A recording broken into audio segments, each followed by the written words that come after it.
Glad you're here. Subscribe to my channel to stay updated on new stories. Wife cheating with your employee friend. Today we have a story with a similar plot. Enjoy the show! I learned about this in the most unusual way. It happened at the start of our annual men's fishing weekend. The guys, Scott, Stan, Roger, and I go to the lake for a 3-day fishing trip while our wives have a girls' weekend away. We have known each other for many years, and Roger and Mary are our closest friends. Stan Fortunato is Roger's nephew and several years younger than us, but we have accepted him into our circle of friends. Over time, he became one of my best employees. When Laura and I got married, we were still high school graduates, but I was goal-oriented and hardworking. Shortly after graduating from high school, I started a small pool service business, and within 2 years, it had grown to serve over 100 homes with 4 employees. The business continued to thrive, and 20 years later, I serve over 1,500 homes with a team of 30 dedicated employees, including the invaluable Stan, who has proven to be a wonderful asset to the company despite having no college education or work experience. Stan's enthusiasm, hard work ethic, and excellent team relationships made him an exceptional leader for our Orlando location. Recognizing his outstanding contributions, I promoted him, offering him a significant salary increase and the opportunity to become a company owner in the future. Our professional relationship developed into a true friendship, and we enjoyed working together. Over the years, I expanded the company's business from Tampa to Orlando, making it the leading pool service company in Central Florida. Since the vast majority of homes have swimming pools that require constant care and maintenance, our services are in great demand. Revenues and profits increased sharply, strengthening the company's position in the market. As the business grew, the importance of financial management became apparent. I relied on Howard, a trusted and experienced family member who was a retired tax accountant and had a wealth of financial knowledge. On his advice, I used all my home equity to expand my business when mortgage rates were extremely low. My confidence in Howard is a testament to his experience and dedication. He and his attorney wife played a significant role in our success by providing invaluable advice and guidance that proved instrumental in helping the company thrive. Howard's wife, Beth, a corporate lawyer, suggested putting the company into a trust to protect the assets from liabilities and possible future lawsuits. I followed her advice, and it became my sole confidant. Ah, yes, the joys of married life and the pursuit of a dream home. My wife Laura and her friends absolutely love our new home. Picture this, a chic, upscale neighborhood with a huge pool, a spacious patio with a charming Hawaiian bar, and a grilling area that would make any barbecue lover's mouth water. Let's not forget about the luxurious amenities that Laura insisted on. She knows how to get her way, and I can never refuse her persuasive charm. You see, these houses in our posh neighborhood are going up in price faster than a shooting star, so naturally, I succumbed to Laura's every whim, knowing full well that when the time came to sell, we would be the winner. Love has the ability to force us to do things that we would not even think about, but it's all for the good, isn't it? Well, the day has come. Laura and her friends arrived at our luxurious abode for a weekend of complete solitude. When they arrived, I received strict instructions not to interfere with their pranks. Their task is to have a blast without us husbands, and I happily complied. I was more than ready to escape the clutches of girl talk and weekend gossip. With fishing rods in hand and a heart full of freedom, I rushed there faster than a pack of puppies. The fishing trip felt like heaven after spending weeks working hard to manage my growing company. The thought of catching more fish and drinking something cold with the guys was pure heaven. Leaving the ladies alone with their wine and secrets, I couldn't help but think how lucky I was to have Laura and her gang of schemers in my life. Sure, they drive us husbands crazy sometimes, but deep down, we know they are the spice that spices up our ordinary days. I couldn't help but smile as I drove to Roger's house, knowing the weekend adventure was just beginning. We carefully planned our trip to the lake, intending to leave at 6 o'clock in the evening and reach our destination by 9 o'clock. The 3-day outing promised to be exciting, filled with fishing and friendly communication. As I was getting ready to get into the car, I suddenly realized that I had forgotten my special bait, which I had been working hard on in the workshop. For me, fishing is not just a hobby, but a passion. I take pride in creating my lures and tackle with the belief that the right tackle can be the key to a successful catch. This lure I've been working on for the past week has a special meaning to me. It's a labor of love, a custom-made piece designed to attract the biggest fish and give me pleasure on the water. Knowing how important it is to have the perfect bait, I couldn't imagine going on a trip without it. So, I informed my fishing buddies that I needed to pick up my bait before we set off on our trip. They chuckled good-naturedly, naturally understanding my dedication to the sport. At 5 o'clock in the evening, I jumped in the car, drove the 7 minutes home, parked behind all the women's cars, walked to the side door, and quietly went down to the workshop. Not wanting to disturb the girls or get reprimanded for coming home early, I tried not to make any noise. I walked up to the bench and noticed that I could hear women talking. I remember I laughed, realizing that they were already drunk, as they were giggling and having fun.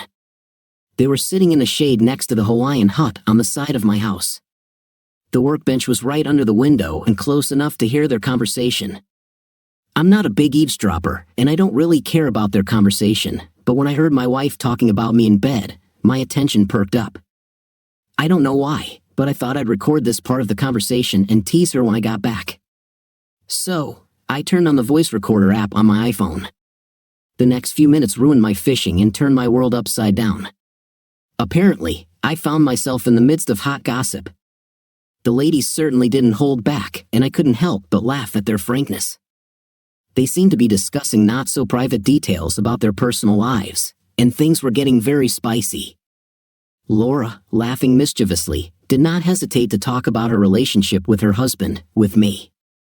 I heard her telling the girls how great I was with my tongue and how I had never screwed up after all these years. I couldn't help but think, well, there you go, Laura boasting about my hubby. She continued, but what they say is true. After many years of marriage, everything may not be as stormy as before, but hey, it happens to the best of us. But then, as if out of nowhere, one of the girls asked the million-dollar question. So, that's why you were doing this with Stan? I perked up my ears, leaning in to see how Laura would react to this stunning news. The girls were in detective mode, trying to piece together the puzzle of Laura's recent antics. Judging by Laura's frankness, I felt that the conversation was about to take an interesting turn. While waiting for Laura's answer, tension and intrigue hung in the air. Crap, my heart skipped a beat, and I couldn't believe what I had just heard. Did I hear correctly? Did Laura just say that she had something with Stan, our Stan? Panic and disbelief washed over me like a tidal wave, and I leaned even closer, desperately trying to catch every word.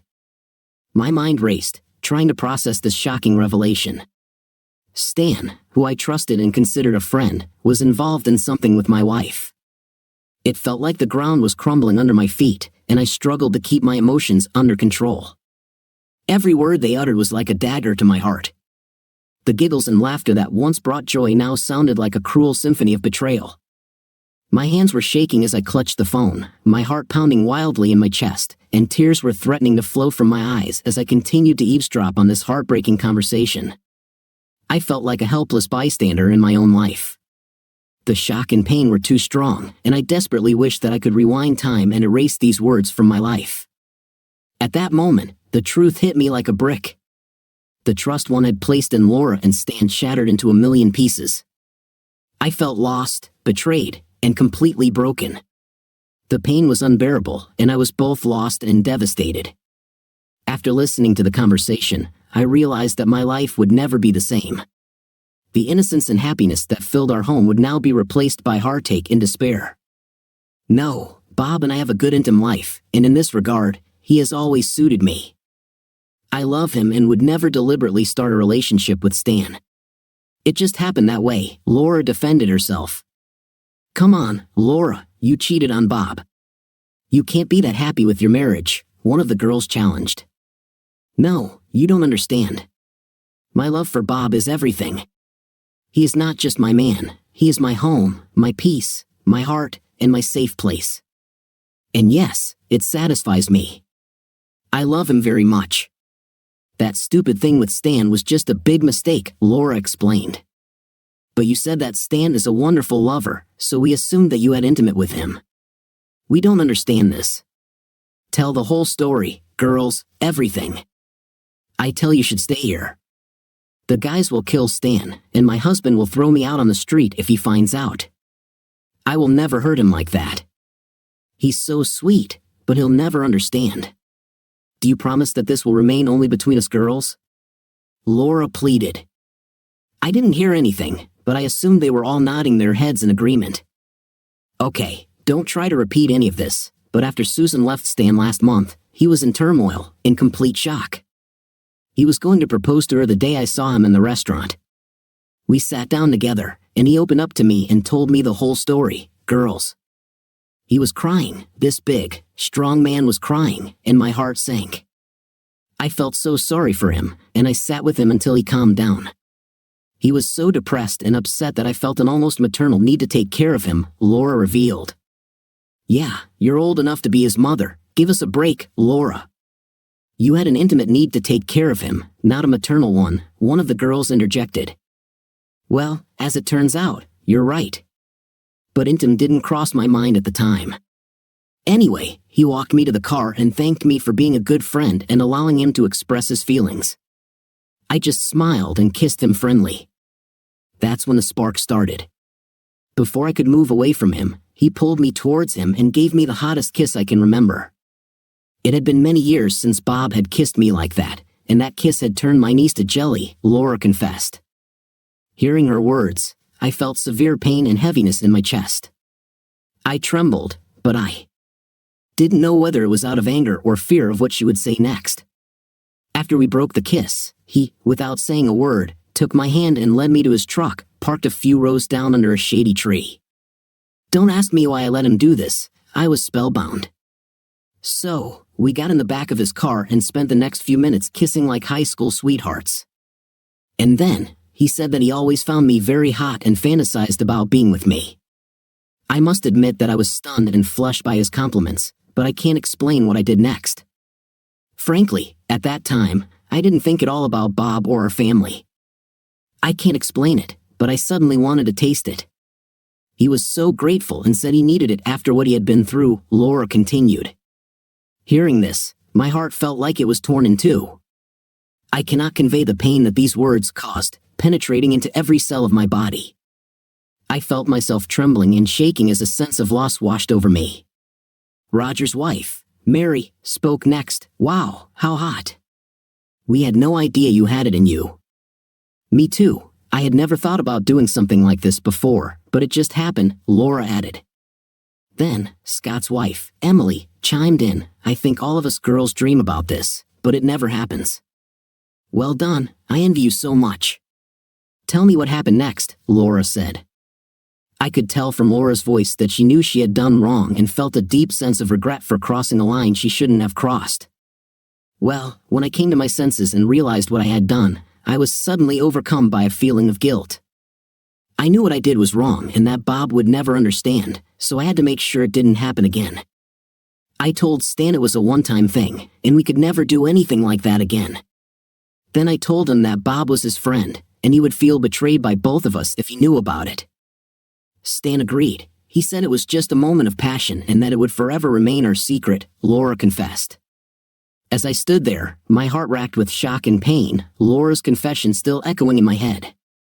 Mary's words struck the final blow to any remaining hope. They destroyed the last remnants of my illusions, and I felt completely lost and empty. Well, how did you end up in bed with Stan and turned your husband into a horny one? Hearing this question turned me into a broken person, humiliated and lost. I wanted to strangle both Stan and my cheating wife with my bare hands. Laura hesitated before recounting how Stan had approached her, seeking comfort in a moment of despair. The momentary pleasure was overshadowed by the awareness of betrayal and the depth of the pain she had caused. When she spoke, her words were tinged with sadness as she revealed the intimate details she shared with Stan. She said in a gloomy voice, "No, please don't think like that. I just made another stupid mistake. I actually screwed up and should have been smarter. Stan called me to invite me to lunch, but I declined, saying that we really shouldn't see each other alone. He said that he was depressed and needed to talk to someone, and that he felt like I was the only one who understood what he was going through. Stan said he would cook dinner for us if I came to his house for at least an hour. Then, I made another colossal mistake by going to his house alone. We sat and talked, eating salads and washing them down with another glass of wine. After an hour of small talk, he said how touched he was by our last meeting. He stood next to me about to take our dishes to the sink and kissed me again. This time it was one of those romantic kisses that girls dream of. Long story short, we ended up in his bed for the day. It wasn't romantic at all, just rough intim. I knew it was wrong, but that's how it happened. And to be honest, it was the best night I've had in years. He hadn't had intimate for a long time, and he is a passionate lover. It was an amazing few hours of intimate, but we both knew it wouldn't happen again. After I showered and got dressed, I said that this would never happen again and that he should not call me. He said that he was a wonderful man and that he should find a woman his age that he could love, and that I would not jeopardize my marriage. We both agreed, and that was the last time. So, you were never with him again, just those 2 times? Anger bubbled through my veins, and I clenched my fist tightly, trying to contain the storm of emotions raging within me. The revelation about Laura's one-time meeting with Stan was like a blow to the heart, and the pain intensified with every word she said. My world was falling apart, and the life I knew was over. I was filled with rage, but I also felt a desperate desire to salvage what was left of our relationship. I didn't want to lose her, but I couldn't bear the weight of betrayal. My mind was racing, battling conflicting emotions, resentment and anger mixed with feelings of helplessness. I felt lost and vulnerable. How could she do this? How could she betray the trust between us like that? Just as I was looking for a glimmer of hope, Laura's next comment hit me like a brick. It was like she was pouring salt into an already open wound. Her words tore my heart, deepening my anger and disbelief. I know it was wrong, but as I said, it just happened. At this moment, my anger reached its climax. How could she dare to treat her actions so lightly, as if they were some kind of uncontrollable impulses? My anger flared up more and more when I heard my wife belittle her infidelities. I felt a sense of resentment, a sense of betrayal that went beyond the physical act. For the sake of a moment's pleasure, she voluntarily put our marriage at risk. The room seemed to close in around me, and I tried to find a way to cope with my anger. I wanted to scream, to break free, but I understood that this would not solve anything. The pain was all-consuming, and I felt a weight pressing on my chest. At that moment, I realized that I couldn't figure it all out right away. Then, when she spoke again, I listened carefully to find some hope for our future together. When she spoke, her voice trembled with emotion. Laura admitted that, despite feeling guilty, she could not help but remember the intense passion she shared with Stan. She said that these memories became a secret refuge for her, which she sought when making love to me. No, never again. All I have now are wonderful memories. I hate to admit it, but I use them when Bob makes love to me. I know it's wrong, but I can't get it out of my head. Now, these memories are all I have left. It was a heartbreaking confession. There was a sense of sadness in Laura's words as she tried to accept that these memories of Stan would always be a part of her, no matter how much she wanted to erase them. Emily was silent, but after Laura's confession, she spoke. Laura, I'm so jealous. I love Scott too, but I would love to try a night like you had with Stan. I don't want to say anything, but Scott is kind of small. I love it very much, but I would kill to try something different just once. I heard Mary let out make a sound as if the story had aroused her. Holy, and poor Bob doesn't know anything, has no idea about Stan or that you fantasize about him during process. God, this is so obscene, Laura, but you better get your head in order and forget about Stan. Bob is not a stupid person, and you can slip up and hurt him. Don't worry about Bob. I'll make sure he's taken care of, and believe me, he will never know about this, and I will never do this again. I swear it was a mistake, and it's hard to live with that guilt. Honestly, along with the wine, what helps me is that I finally told someone the whole story. Now, my future was in danger as the girls giggled and enjoyed their girl talk about me. I'm the sucker who bought the big house, paid the bills, and let my wife enjoy the luxury life without working, spa, country club, shopping, new big house with a swimming pool for fun. And a housekeeper, and all this at my expense. A mug, better known as an ignorant husband. I couldn't believe what I just heard. The shock of Laura's confession plunged me into a state of disbelief, and tears streamed down my face, revealing the depth of my pain. Time seemed to fly by in a blur as I listened to the conversation, and I could not tear myself away from the painful truth. I understood that I had to leave, distance myself from the situation, at least for a while. With a heavy heart, I took my fishing bait and the bottle of Amontillado sherry I had bought for the boys and headed back to Roger's house. The guys were waiting for my return, atop the turmoil raging inside me. The tears continued to flow as I drove, my head a whirlwind of confusion and resentment. I needed time to think it all over, to come to terms with the betrayal I had just discovered. I was not ready to meet Laura and tell her what I had learned. The pain was too strong, too overwhelming. I wanted to stick to my original plan, get away for the weekend, and find solace in a place where I could be alone with my thoughts. But fate seemed to show a cruel sense of humor when I realized that I would be spending these days with Stan, the one involved in the heartbreaking affair. The prospect of being near him only added to my suffering. I didn't know what to expect, and the uncertainty weighed me down. Would I be able to contain my emotions? Would I be able to meet him face to face without suffocating with the devastation I felt inside? As I drove back to Roger's house, the tears kept flowing, and I felt a deep sense of loss and pain. The upcoming weekend hung over me like a dark cloud, and I didn't know how to deal with it all. All I knew was that I needed time to heal, to find a way to reconcile my broken heart. At that moment, I felt completely alone, feeling betrayed by someone I loved and trusted. The sadness in my heart was overwhelming, and I prayed that I would someday find a way to mend the pieces of my broken soul. When I arrived, Roger was standing outside, loading his Escalade. As I approached, he noticed that something was wrong, that my eyes were glazed over. I knew I wasn't ready to say anything, but when he asked what was wrong, I came up with a good answer. "Bob, what happened? You look terrible. What's the matter?" "Sorry, Roger. I'm having a migraine and just need to switch off for a while." "Are you sure, dude? You look bad." "Yes, I'm used to dealing with it. Just let me sit in front. I'll close my eyes, and I'm sure I'll be fine. Besides, there's no way I'm going to miss our annual trip. I need to unwind." "Sure, no problem. Why don't you go inside and relax while we finish getting ready? We'll leave in about 30 minutes. When we are ready, I will come for you."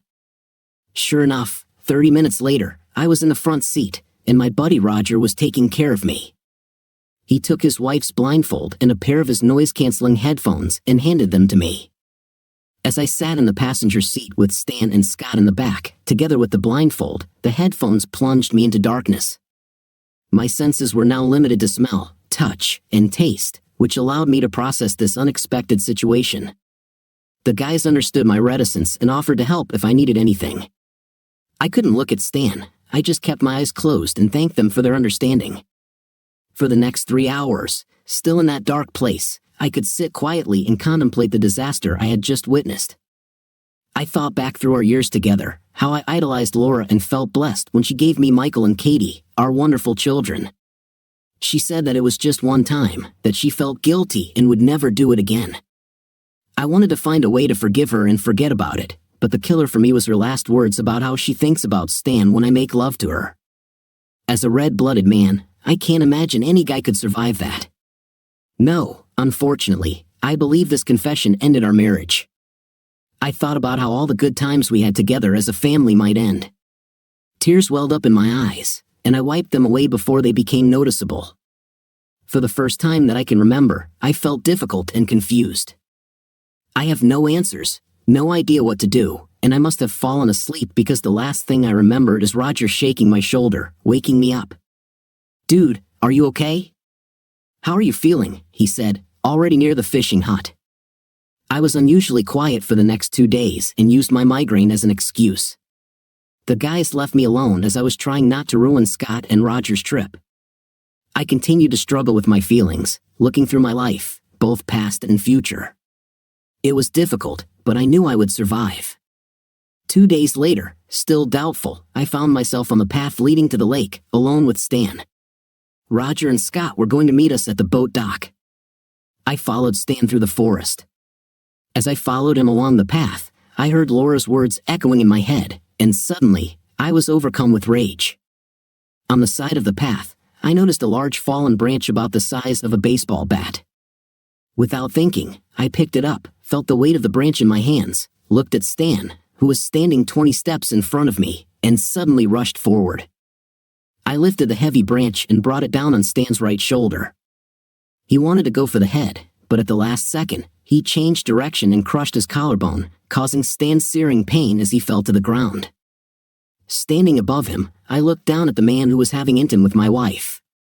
He held his shoulder, and I shouted, "This is for you sleeping with my wife." Then, I kicked him between the legs as hard as I could. I hit him as hard as I could and watched him arch in pain until he lost consciousness. After a few minutes, I came to my senses, carried Stan to a tree, and sat him down while he came to his senses. A few minutes later, he came to his senses. "What the hell? Listen, I know everything about you and Laura, and right now, you're lucky to be still alive, man. I'm sorry this happened." My face turned red with rage. "Shut up. You slept with her, period. Don't talk to me for the rest of the trip, and don't say a word about this to Laura. If you tell me, I swear you will regret it for the rest of your life. I don't know what I'll do with her, but I don't need you to ruin that either. You ruined my 20-year marriage, don't ruin my revenge. Bob, she loves you, you can't divorce her. It's all my fault, and I'm so sorry, please, just blame it on me and not her. Bob, I was hurt by Susan leaving me while Laura was by my side, it just happened, and she felt guilty after I pushed her. Dude, you can't divorce her, she loves you," Stan pleaded. I hit him again. I said shut up. At that moment, Roger and Scott saw that I was kicking him again, and they ran over and pulled me away. "Bob, what are you doing? What's happened?" Roger helped Stan up, and we returned to the cabin. For the next hour, Stan was holding his shoulder and was angry that I attacked him from behind and that the fight was unfair. I looked at him and told him to shut up and then played the recording so everyone could hear it. When the recording ended, Roger shouted at his nephew, "You're a damn. You betrayed our friend and the man who gave you a job when you were broke and gave you his trust. You had intim with one of our wives and had the audacity to come with us on this trip, and you're still angry that Bob hurt you? You should be grateful we didn't dump your 5th place in the middle of the lake. We don't want to see or hear about you for the rest of the trip, not a word. You should be grateful to be alive," Roger said. Scott spoke up. "You know, guys, there's another problem with this recording. You heard what my wife and Mary said and how intriguing it was to them. All our wives are delighted with Laura's infidelity and keep it a secret. I don't know about you, but I have a problem with this, and when I get back, Emily and I are going to have a serious conversation." "Yes, you're right, Scott. It was disrespectful to all of us," he turned to Stan, giving him a death glare, and said, "See what you did, idiot? Destroyed one marriage and possibly 2 others. Maybe we should drop you off in the middle of the lake." Stan just looked at the floor and was silent. He finally realized how badly he had screwed up. "Here's the deal, guys," I spoke. "I agree that they are all involved, but please give me a few days before you do anything. I'll give you a copy of the recording, but I need to meet with Laura before she finds out that I know everything, thanks to this idiot. I don't think I can stay with her. Damn, now every time we make love, I'll know she's thinking about him. Knowing this, there is no way I can be with her. I'll probably divorce her. I just need a few days to figure everything out." Roger looked at his nephew. "Stan, you're a piece of. You will not speak to Laura or the other wives without our permission. If you warn Laura about what's about to happen to her, we'll make your life hell. Now, if you disappear, none of us will be upset. You're my nephew and family, and that's the only reason I didn't kick your 5th place and leave you in the woods. You offended our friend and good man just because you couldn't keep your girlfriend. You seduced another man's wife. You are a piece of, and I'm ashamed to admit that you are my sister's child. Not a word, do you understand?" Stan nodded in understanding. No one spoke to him again the entire trip, and to his credit, he stayed aloof and avoided conflict. All that remained was to decide what to do with Laura. As we drove home, I thought about it all and wondered how Laura would react if the roles were reversed. Here it is, suddenly I had a plan. Deep down, I love Laura, and I could probably handle one-time intimate with Stan, but the thought of her dreaming about it while making love to me is too much to bear. I decided to leave Laura's fate in her own hands. The plan was to talk about the affair, leading her to believe that I was having an affair, and see how she reacted and what she would do. If she forgives one-time night, then I will do the same for her sake, and everything will work out. No matter how she reacts, that is how I will feel about her and our marriage. The solution to the problem of her infidelity will be in her own hands. When I got home and pulled into my driveway, my stomach was churning, and my anger was bubbling to the surface. I was in a gloomy state, but the time had come to meet Laura, and I needed to keep my feelings under control and act normal, which was one of the most difficult things I've ever done in my life. When I entered the house, a warm welcome awaited me. Laura was dressed smartly and looked good. She gave me a big hug and a kiss in greeting, something I would miss if she chose the wrong path. I was still angry, but I still loved this cheater. My blood boiled as I thought about what she had done, but the smell of her perfume and the delicious dinner she had prepared helped calm me down. We had a great dinner, and somehow I remained gracious and listened to her talk about the last few days. It was still relatively early when she took me to the bedroom, telling me she missed me and needed some extra love. I smiled to myself, realizing that our future depended on her. Laura wasted no time. After a while, she was already lying on the bed, pulling me towards her, and for the first time in our entire relationship, I couldn't. Laura looked up at me in shock. I realized that this hurt her. "Baby, what happened?" she asked. "It's showtime." I put the phone on the nightstand and began to record the sound so that there would be no misunderstandings with my conversation. "Laura, I need to tell you something. There is someone else, and it makes me feel so bad that I can no longer remain silent." Shocked, she looked up at me and asked, "What do you mean there is someone else?" "I'm really sorry. It only happened a couple of times, but the night was so great that I just can't get it out of my head." Her Latin temperament flared up just as I predicted. "You're a damn stupid. Have you had intimate with someone else and can't stop thinking about it?" "Baby, it was just a night, and I still love you," I said, trying not to say that I was having an affair. "I cannot believe it. What do you mean you can't stop thinking about it?" "Well, to be honest, it was the best night in my life, and I can't get it out of my head." I said the words carefully, not implying myself, but simply repeating her own words from the recording. She began to cry, clearly stung by the thought of betrayal. Was I cruel and rude? Perhaps. But in reality, I am the victim, not her. I left the floor to her. Suddenly, she shouted in an angry voice, You can pack your things and get out. I'm not going to stay married to a cheater. You know that my father cheated on my mother, leaving her broken. I won't let you do this to me. Now get out. I will divorce you and make you pay for it. I was the perfect wife, gave birth to our 2 wonderful children, ran the house, cooked you dinner, and treated you with love, and this is how you repay me for it." I almost laughed at her behavior and comments. She won't like it in a few minutes, that's for sure. "Laura, it was just night and only those 2 times. Come on, it was only once. Are you sure you want to get a divorce because of this? Listen, only intim, you're kidding. I don't believe you. And how do I know if there were others? I can't trust you. And yes, I wanted a divorce, and you will pay dearly for it. You do know that our state just passed a new law in favor of the injured party of adultery, right? I will divorce you based on this law and take everything you are worth. Hell, I'll even take your business and keep you as one of the boys at the pool." Wow, I didn't expect you to be so heartless and cruel. As I already said, there was no love there, there was only intimate, and only those 2 times. Is this really what you want? Are you sure forgiveness is impossible? Maybe we can go to counseling.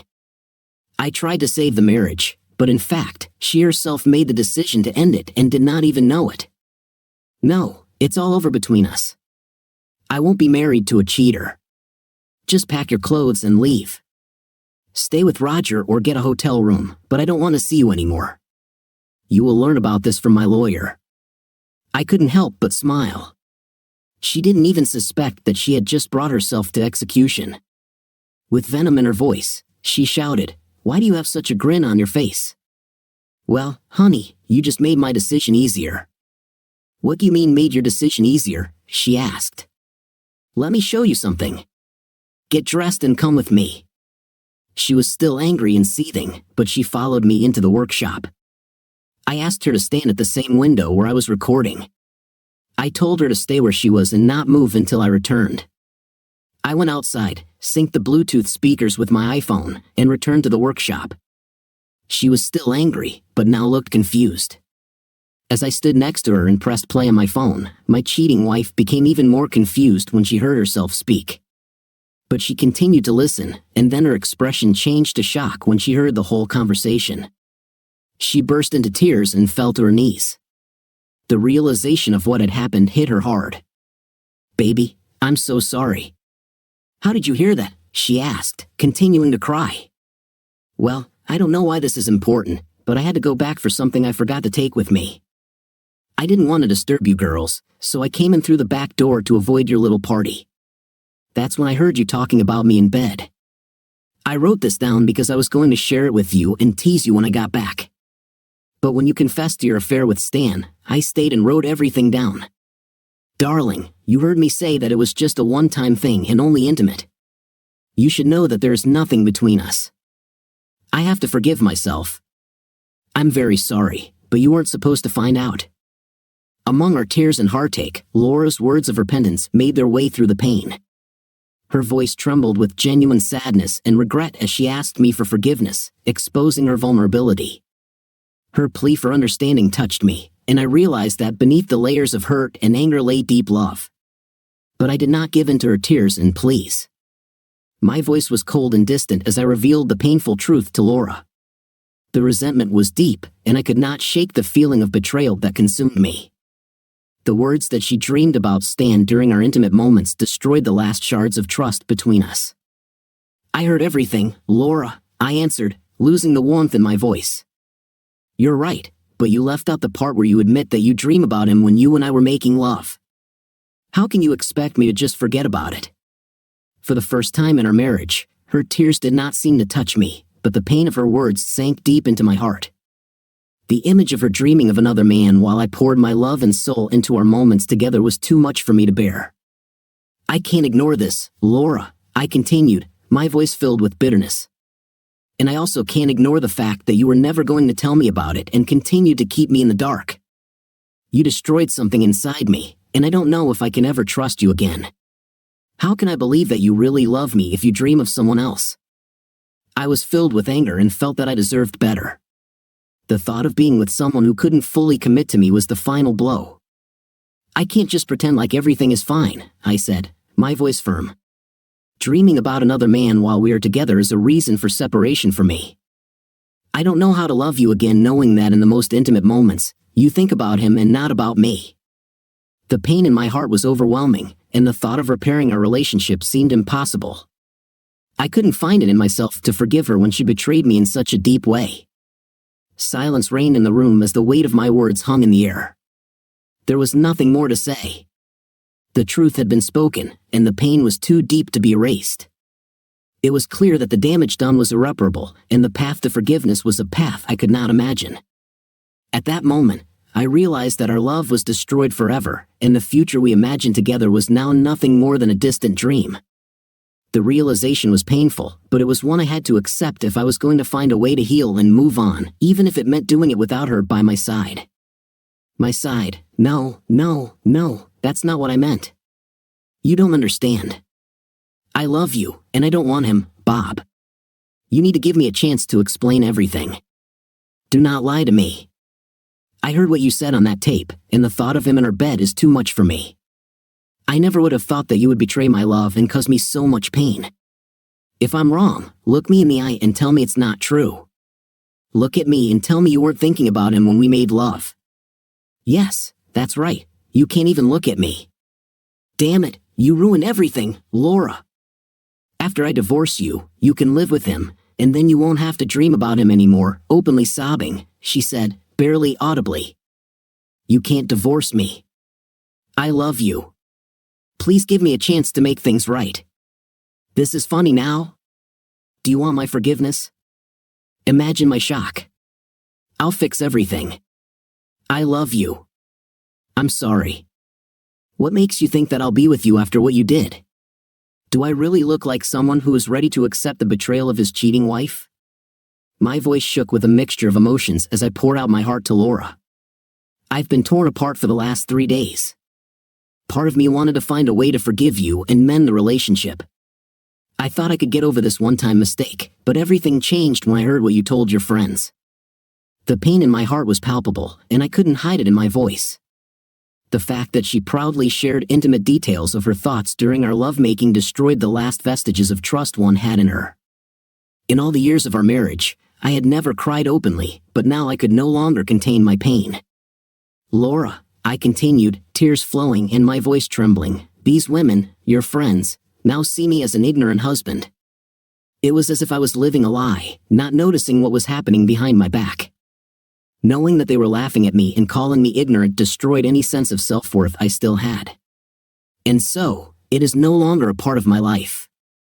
In addition to our marriage, you have managed to destroy our friendships. She was visibly moved when she saw my tears and realized that she had caused me incredible pain.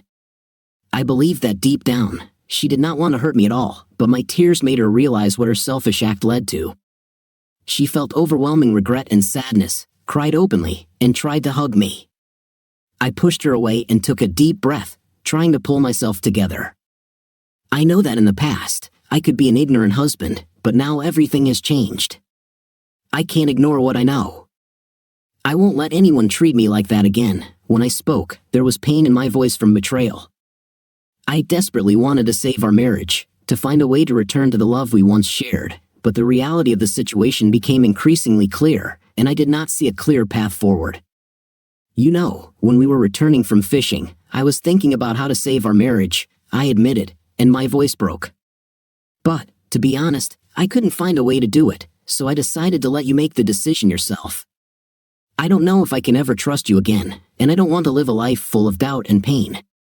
When I finished speaking, there was a long pause, the silence heavy with the burden of our emotions.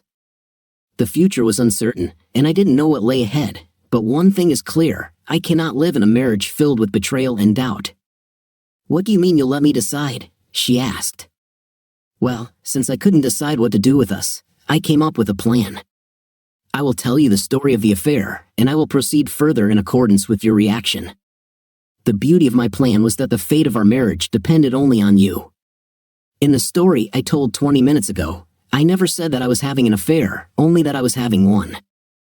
I repeated what you said about her being in bed with us, you know, how you dream about him while I give you all my love. Well, 20 minutes ago, I told you that the affair was a one-time mistake, and there was only process, not love. I asked you if there was any way we could get through this. You even offered to go for a consultation. Do you remember what you answered me? She told me to get out of our house. She said that you were going to destroy me in the divorce. She said you would take my business and turn me into a pool cleaner. You showed no mercy, so now you can expect exactly this from me. I won't kick you out like you did to me, but you will move into the guest room because I don't want you in my bed. I will meet with a lawyer and file for adultery. I can't wait to take advantage of that new divorce law you've been telling me about. With all your rage, Bob, I didn't mean anything like that. You have to believe me. Do not do that. What about all our 20 years and children? There was emotion in my voice as I spoke against Laura, my heart breaking with every word. The pain of the betrayal was too great, and I couldn't help but feel how the weight of her act fell on our entire family. I know it will be difficult, I said, my voice trembling with resentment and anger, but I can't ignore what you did, Laura.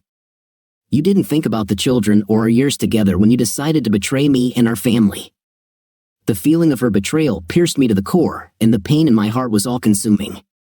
What you did is unforgivable, I continued in a firm voice, and you will have to face the consequences, just as you were ready to punish me for my mistakes. Now, get your things out of my bedroom. My voice was filled with sadness as I led her away, physically separating her from the space we once shared. The room that was the sanctuary of our love is now tainted by betrayal. I couldn't sleep that night, mourning the death of my marriage.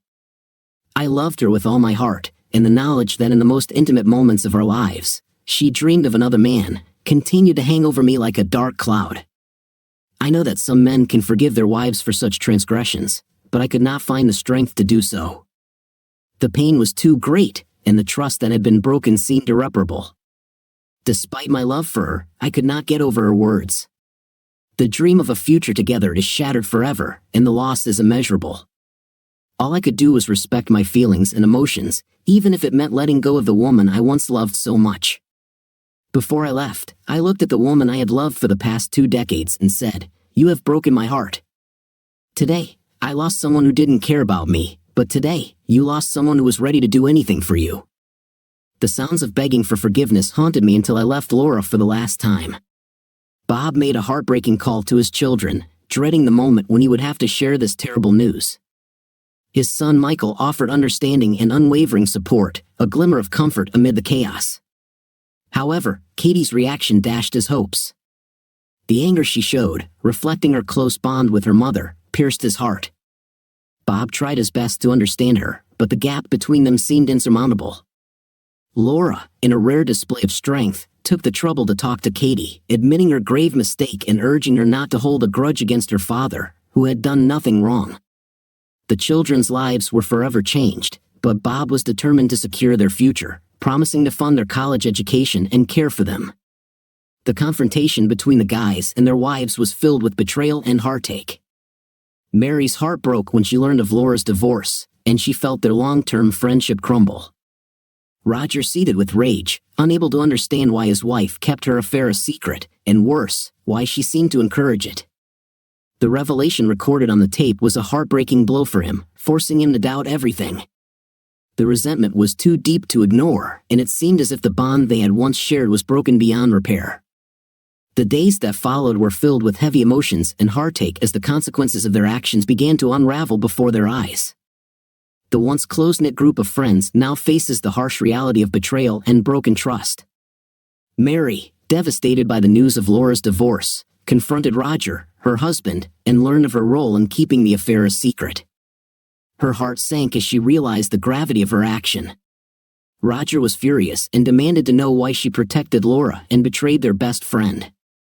From the weight of guilt and the awareness of her involvement, she was speechless and repentant. A similar scene unfolded at Scott's house when Emily heard hurtful words spoken about her husband on tape. The humiliation and shame were too much for Scott, and he made the painful decision to leave, leaving Emily in tears and remorse. Meanwhile, there was tension in Bob and Laura's house as Bob served Laura with divorce papers. Laura begged him to forgive her, realizing how great her mistake was and the pain she caused, but her pleas went unanswered. Bob's heart was too wounded to think about reconciliation. The hurt was deep, and he knew he could never trust her again. Their case was heard by Judge Montier, and the divorce proceedings became a harrowing ordeal as Laura desperately tried to save her marriage. During the trial, Stan gave testimony filled with regret for the destruction he caused. Stan was told that he must either testify truthfully or suffer the wrath of his husbands. With regret and a heavy sense of guilt, his testimony sounded more like an admission of guilt and an apology to the injured parties. The courtroom filled with tears as the final blow to the marriage was dealt. Laura's heart sank even more as she relived the affair while playing the recording. The judge's decision was swift. Bob received a significant portion of their assets and was denied spousal support under new rules set by the state. Laura painfully realized that her actions led to the destruction of her marriage. The excitement and passion she felt with Stan now seemed like a distant memory, overshadowed by the regret and pain she had caused Bob. The once bright future they envisioned together had crumbled, leaving Laura with the weight and consequences of her betrayal. Faced with the grim reality of her situation, she realized that she had lost not only her marriage but also the sense of security and the life she had once treasured. The consequences of their actions changed these friends' lives forever, leaving a trail of heartache, regret, and broken trust. The consequences of their choices will continue to shape their future while they struggle with the pain of their past mistakes and find a way to move on. Since Bob still loved her, he invited Laura to live in their guest room until she got her own place and decided on her future. The house was spacious enough for them to live in it without much stress. Bob worked harder and harder to keep his sanity and came home late enough to avoid seeing her. To her credit, Laura continued to try to win Bob back, but he had no intention of seeing her again. He began dating Becky, his secretary, who was not averse to making Bob happy. She knew that Bob was a good catch, and despite the fact that he was 10 years older than her, she was happy with him. Bob is a good person, and Becky couldn't believe Laura's stupidity and her luck. She would never give Bob a reason to worry or doubt his love. The emotional turmoil of the last 2 months weighed heavily on Laura's shoulders. Having Becky move in with Bob and take over the space that was once hers was a constant reminder of the life lost. It broke her heart to see the happiness and affection shared between her ex-husband and the woman who had taken her place. Every look, every touch, every moment of interaction between Bob and Becky was like a blow to the heart for Laura. Jealousy gnawed at her, and she could not help but feel deep regret for her actions that led to this situation. Her once happy home, filled with love between Bob and another woman, became a constant source of pain and sadness. The bed in which they once slept side by side now became a place of intimacy for Bob and Becky. The thought that they were together in this very place tore Laura's soul. It was a stark reminder that she had abandoned her husband out of selfishness and would now have to face the consequences of her actions. Feeling alone and afraid, Laura tried to find a way out of this emotional abyss. The future seemed uncertain and frightening. She had no job, no prospects, and she was haunted by the fear of being left alone without the man she once loved so much. The unknown of what lies ahead only aggravated her suffering.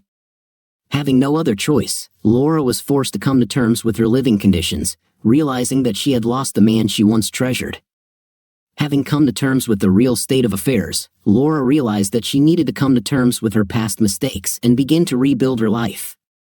It was a painful journey, but she knew she needed to find the strength and inner resilience to move forward despite the difficulties ahead. Laura hoped that one day she could find peace and happiness again, even if it meant leaving the man she once thought would be with her forever. At Bob's office, when the other employees learned that Stan was the reason for Bob's divorce, they treated him like he had leprosy. Nobody talked to him, and he was treated like the scoundrel that he was. He realized that he could not stay there because they were making his life miserable, ruining his work, causing complaints, and loss of money. Stan decided to open his own business and took several clients with him. Bob's lawyer explained that Stan was under a non-compete agreement and was in breach of their contract. Stan, being uneducated, did not even understand all this and continued to develop his business. Bob's lawyer advised him to be patient and wait a few months until they could present an appropriate case. Within 10 months, Stan had amassed over 100 clients, and his business was growing at an impressive rate. He felt on top of the world, enjoying the success he had worked so hard to achieve. However, the euphoria was short-lived when a lawyer filed a lawsuit against Stan, demanding $1 million from him. The lawsuit accused him of not only causing significant financial losses but also of violating an ironclad non-compete agreement. While the legal battle continued, Bob, still licking the wounds inflicted by Stan, was eager for revenge. Money was the least of his worries. He wanted to make Stan pay for stealing his beloved wife, ruining his once happy marriage, and unceremoniously poaching his regular customers. When the dust finally settled, the result for Stan was disastrous. Bob prevailed, taking over Stan's once thriving business and leaving him with no choice but to file for personal bankruptcy. The dream career he had built, with the opportunity to own part of Bob's company, a multi-million-dollar enterprise, collapsed before his eyes, leaving Stan destitute and emotionally damaged. With no formal education, Stan had no choice but to turn to grueling day labor to make ends meet. The dire consequences of his actions could not help but affect him, and he learned a painful lesson that would haunt him forever. Never again to interfere in the affairs of another man's wife and not to betray trust so callously. Scott and Roger's wives realized how close they had come to jeopardizing their marriages just as Laura had done. This was a wake-up call for them, and they realized how important it was to forgive their husbands and how necessary it was to respect and cherish their relationship. They decided to work on rebuilding trust and communication to avoid similar mistakes in the future. Over time, they were able to strengthen their marriage and move forward together, rediscovering the love and forgiveness of their partners.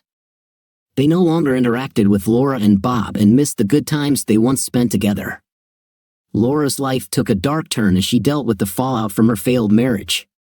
With a heavy heart, she accepted that Bob would never take her back. Working as a receptionist at a dental office brought her some stability, but it didn't fill the void left by the loss of her once happy marriage. Living in a small apartment, she felt the weight of loneliness and regret every day.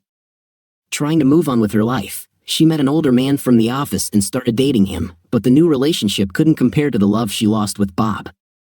The happiness she once felt was now just a distant memory, and she couldn't shake the pain of her past mistakes that followed her every step. In quiet moments, she thought about what could have been, wished she had made a different choice, and preserved the life she had with Bob. However, she had to come to terms with the fact that she had thrown away something special and irreplaceable. The future that had once seemed so bright was now just a shadow of its former self, and she felt a deep sense of sadness and longing for what had been lost. Bob missed Laura dearly, but that void was filled by Becky, who made it her mission to be the perfect soulmate. Bob loved the young woman's energy and lust, and they married a year later. Michael and Katie had a half-brother. What did you think of today's story? I thought the story was interesting with a well-thought-out plot and some plot twists. Write your opinion in the comments. See you in the next video.